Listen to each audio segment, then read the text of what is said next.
Good evening. I'm Alicia Menendez, and it is a very big week in politics, with Americans quite possibly waking up to the havoc being wrought by President Trump and Elon Musk. With Republicans losing a big race in Wisconsin, despite Musk pouring more than $20 million into the race. And with closer than expected results in two special elections in ruby red Florida congressional districts. All of that. Senator Cory Booker struck a chord with his marathon speech on the Senate floor. We watched it together, firing up a Democratic base that is desperately seeking fighters. But we begin tonight with President Trump putting the world's economic system at risk with a tariff announcement that is deeply unpopular, even among Republicans. We cannot pay the deficits of Canada, Mexico, and so many other countries. We used to do it. We can't do it anymore. We take care of countries all over the world. We pay for their military. We pay for everything they have to pay. And then when you want to cut back a little bit, they get upset that you're not taking care of them any longer. But we have to take care of our people, and we're going to take care of our people first. Joining me now, Senator Adam Schiff of California. Senator, as we come on air, the Dow's future down 1,000 points. We were told by the president it was Liberation Day. Are you feeling liberated?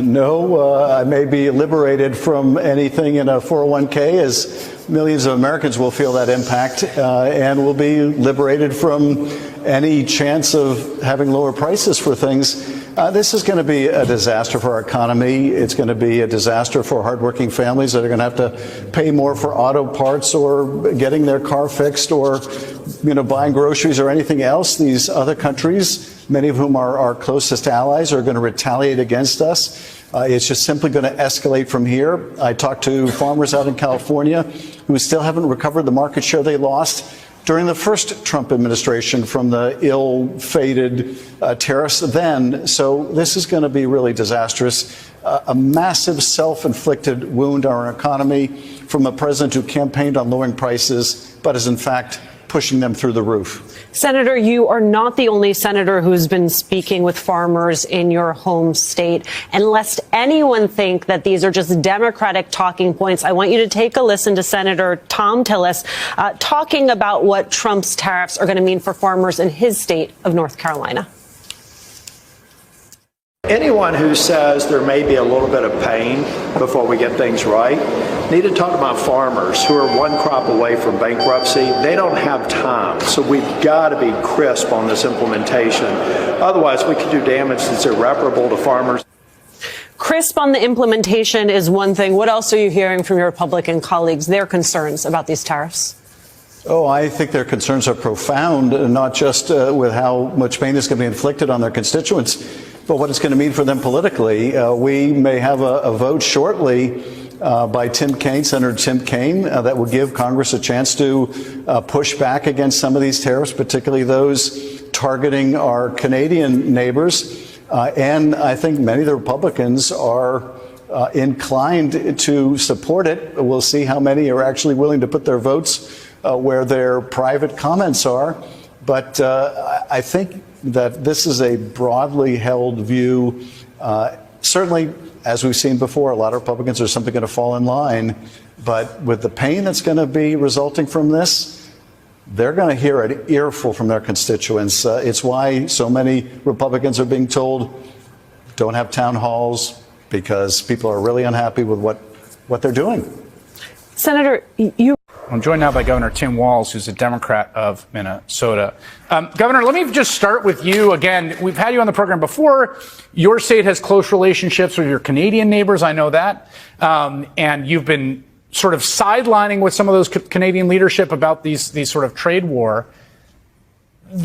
What the president announced is almost inconceivable.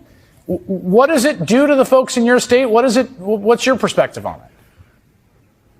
Yeah, well, good evening, Chris. Yeah, you're absolutely right. And I think here in a week or so, I'm going to be up in Toronto meeting with some of the premiers as we talk about this. Look, they are our largest trading partner, followed by Mexico.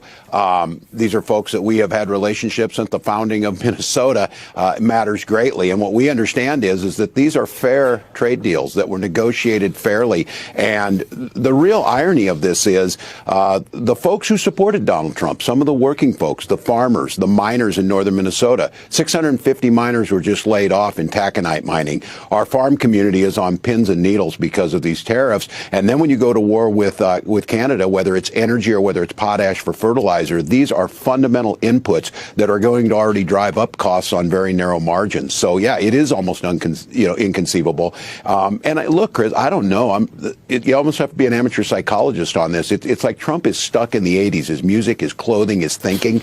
He has been on this tariff thing forever, and every economist, conservative or liberal, will tell you they just simply don't work. We use them strategically, but he doesn't fundamentally understand how trade works. It goes back to what I continue to say. I think the biggest myth perpetuated on this country is that Donald Trump understands anything about business. He's bankrupt every single one he's been into, and now he's bankrupting this country. So I appreciate you talking about this. This is a tax on working people that we've not seen in any of our lifetimes, and it is going to have dramatic effect.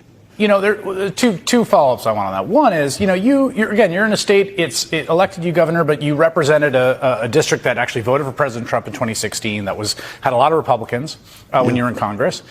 You've spent a lot of time talking to folks in Minnesota, and again, there's, it's not quite a swing state, but it's close enough. Have you ever encountered in the wild, I mean, really, just like out of the mouth of someone at a doorstep or a diner, like, I hate those Canadians who are ripping us off. We got to get back at them. Have you ever, I'm asking this. Have you ever, independent of President Trump, encountered that view in the wild? Never. And I think, it could be a bit of a stereotype or whatever. I find that it is about as close to any stereotype of being true. The decency of Canadians and the neighborliness and the being there. And I think the thing that irritates me about our allies is, I mentioned this last summer, I was, on the anniversary of the D-Day invasion, and to see those graves while you go to the American cemetery, the French cemetery, Canadians, Australians, all of these people that he says are ripping us off, the Danes, it's an outrageous affront to folks who share our values on democracy, and for him to mock them and to say this about Canada, that they're nasty people. The thing I think that starts to have to set in, and I would argue that what happened in Wisconsin is that there's buyer's remorse on this, and nobody signed up for this. Nobody signed up to insult the Canadians and drive up potash prices. Nobody expected to see tariffs that were just randomly thrown on that are going to punish, especially middle-class Americans. So no, your question is right. But look, I don't think this guy listens to anyone other than himself, and he's convinced this is going to work. But my beef still comes to this. There are senators that need to stand up and say something on the Republican side. There are Senate leadership that needs to step up and put an end to this, because this is real pain. Look, we saw it. It's those miners. Today we laid off 170 infectious disease experts at the Minnesota Department of Health. We have warnings that our low-income heating program is going to be rescinded. The entire agency in the federal government that gets those checks out for low-income heating assistance are gone.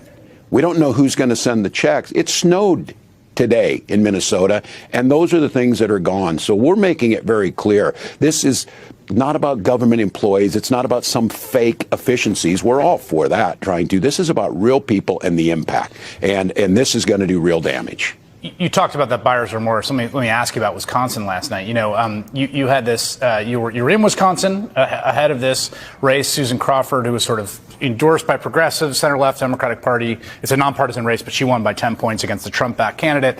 You said that to give you a little boost, you'd put the Apple ticker with the Tesla stock on your phone.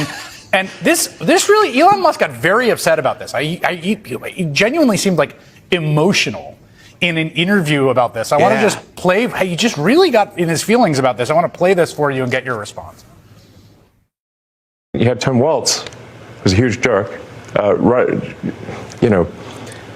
around on stage with the Tesla stock price where the stock price had gone in half, and he was overjoyed.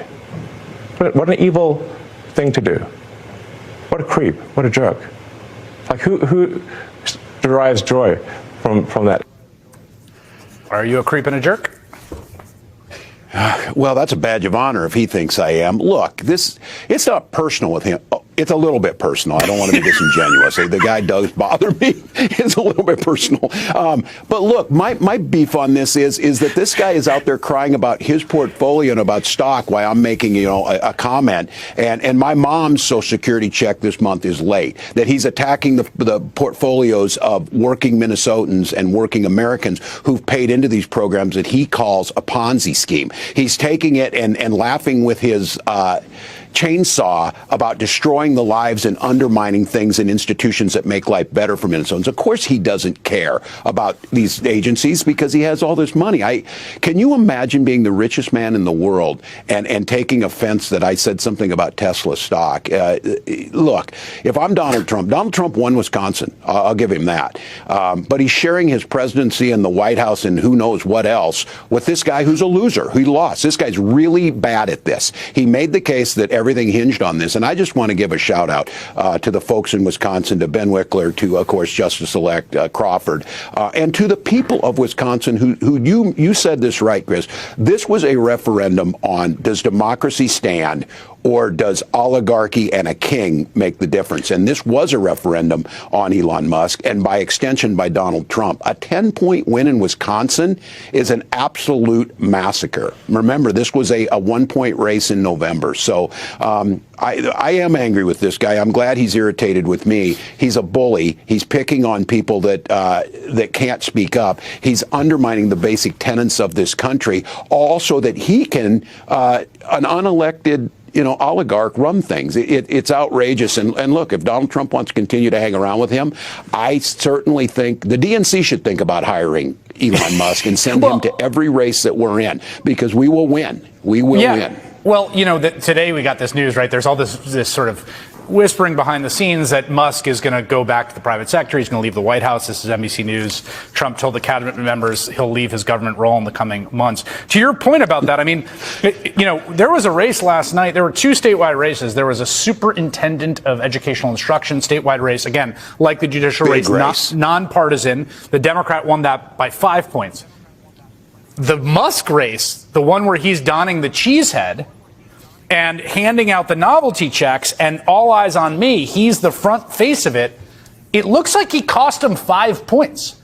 5 points is a lot. Like that's actually an impressive amount that you have repelled voters single-handedly. I haven't seen that really before.